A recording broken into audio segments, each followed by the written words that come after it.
Salut! Avant d'attaquer la toiture, on a dû bien évidemment nettoyer l'étage. Et comme vous pouvez le voir, c'était nécessaire. Un beau dépotoir. Il y avait des matériaux, des vieux objets, des graines et surtout beaucoup de poussière. Mais pas que. En nettoyant, on a trouvé énormément de mues de serpent. Mais quand je dis qu'on en a trouvé beaucoup, c'est vraiment beaucoup. On en a même trouvé une entière dans une des fissures du mur. Elle était complète et vraiment impressionnante. Comme la coupable présumée sur qui on est tombé entre deux caisses à pommes. Elle était vraiment à l'aise et pas du tout agressive, donc on l'a laissée un petit peu se promener. Mais il faut bien continuer à nettoyer, on a donc dû la mettre dehors avec tout le reste.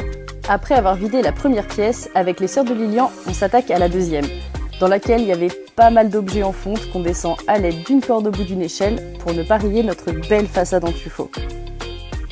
Ensuite, on passe un bon coup de balai pour enlever un maximum de poussière et en dessous, le sol. Il y a une partie en béton, le reste en torchis et sur environ un quart de l'étage, il y a des tomates.